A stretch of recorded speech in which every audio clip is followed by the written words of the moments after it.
Hello and welcome to Firebird News Network, good news from your week. I'm your host, Phoenix Jones.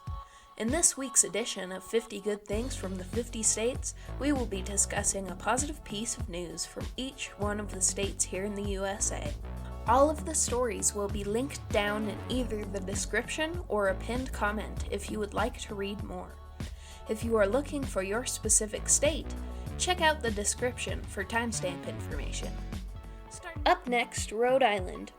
Teamwork and Lessons for Life at Rhode Island Robotics Competition by ProvidenceJournal.com. Students participating in the robotics tournament Saturday at Jenks Middle School drew those lessons not only from the competition, but from the months of designing, building, and testing and perfecting their machines, which began in September, said Mary Perella, one of the educators deeply involved in the program. More than a dozen teams from private and public middle schools and high schools in Rhode Island participated in this 2020 FIRST meet. FIRST being the acronym for Inspiration and Recognition of Science and Technology, an organization that declares that its mission is to inspire young people to be science and technology leaders and innovators. Eleni Pina, captain of a Shea High School team and its lone female member, was inspired beginning in her freshman year. A junior now, she plans a career in engineering. Next, South Carolina. African-American pastor's incredibly true story leading a KKK member to Christ hits theaters by FoxNews.com. A former member of the Ku Klux Klan, who was once instructed to kill an African-American pastor, was transformed by their unlikely friendship.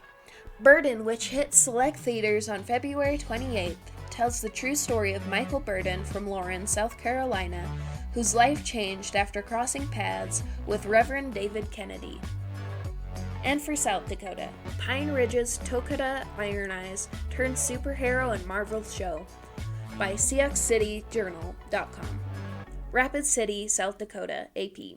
Marvel's Hero Project is out to prove that superheroes live among us. One of those superheroes is activist, public speaker, and high school student Dakota Iron Eyes of Pine Ridge. Dakota, 16, is featured in a recent streaming episode of Marvel's Hero Project. Her superhero moniker is Thrilling Dakota. The show is available exclusively on Disney+, Marvel Entertainment, and powerhouse behind superhero movies and comics, launched this new non-scripted reality series to showcase ordinary kids accomplishing extraordinary things. Now for Tennessee. Tennessee Wildlife Resource Agency offering perks as part of its Refer a Friend campaign by Weight.com. Your new hunting or fishing buddy could save both of you some money this coming year. The Tennessee Wildlife Resources Agency is beginning a campaign to recruit more hunters and fishers to take to the outdoors. The Refer a Friend campaign reward licensed hunters and anglers who refer anyone to buy their first license in Tennessee. Women's news from Texas. Dallas Women's March focuses on power to bring political and social change by DallasNews.com. Thousands of people marched Sunday through downtown Dallas, celebrating a century of women's political power to bring change and calling for more political power and more change. The city's Women's March, one of many this weekend across the nation, honored the 100th anniversary of the 19th Amendment as it rallied people to prepare for Election Day. Some good news for diabetics from Utah. Insulin copays could be capped at $30 under proposed Utah law by SaltLakeTribune.com. A bill in the Utah legislature would cap copays for insulin at $30 per month unless the insurer places the diabetic's treatment in its lowest cost drug tier and waives the deductible. HB.207, filed Tuesday by Representative Norm Thurston, also would create a way for state employees to purchase insulin at a discount and would authorize pharmacists to dispense insulin in some cases when diabetics aren't able to visit a doctor in time to renew their prescriptions. Some news about free friends in Vermont. Dog and goat compete for honorary mayor of Vermont town by NBCNews.com.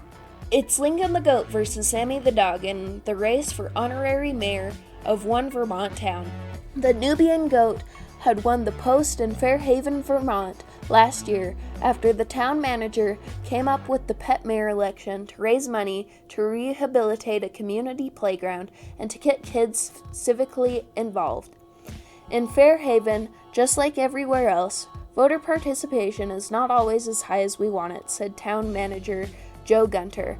Resident shorturl.at said the race has gotten children involved in the election process. Her granddaughter got her picture taken with the goat mayor and loved it, she said. Now a heartwarming segment from Virginia. Farmville woman reunites with officers who saved her from burning car. You Are My Angels by WRIC.com. A Farmville woman pulled out of a burning car in November was reunited Tuesday with the officers who saved her life.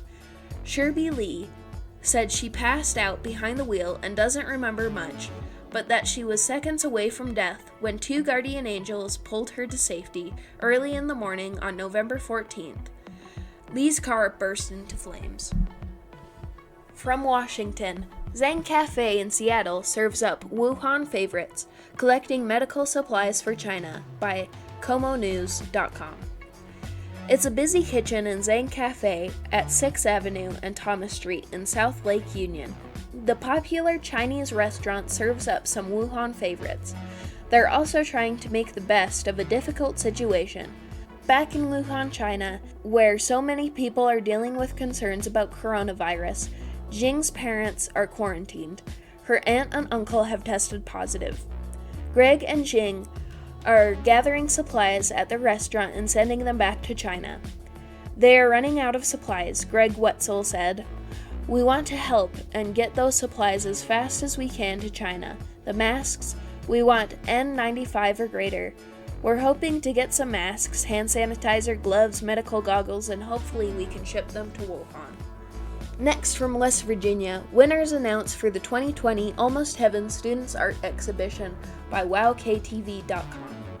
The West Virginia State Capitol Complex in Charleston had a little bit of heaven on earth today thanks to the governor's Almost Heaven art exhibition. The program gives kids the chance to express their love for the Mountain State through art. More than 400 pieces were entered. Of those, 189 pieces from 24 schools in 18 counties were selected to be displayed in the exhibition. Awards were given out to the best of show in 3 categories: elementary school, middle school, and high school. From Wisconsin, Wisconsin is one of 2 Midwestern states to consider banning bias based on hairstyles by channel3000.com. Black female legislators in 2 predominantly white Midwestern states are trying to convince their Republican colleagues to join a national push to outlaw discrimination based on hairstyles such as braids and dreadlocks.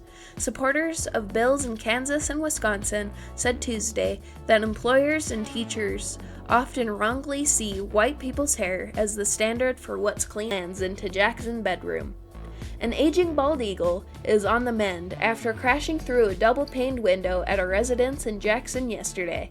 Teton Raptor Center responded to the incident after Reed Moulton called Game and Fish to say an eagle had just crash-landed into his bedroom. It was so loud, Moulton said, he thought a tree had fallen on his house. Initially, the eagle looked dead, but after a few minutes, it stood up and perched on his fly-tying desk. Thank you for joining me on this segment of 50 Good Things from the 50 States. If you enjoyed this video, be sure to like and subscribe for more content like this. I'm your host, Phoenix Jones. Thanks for watching.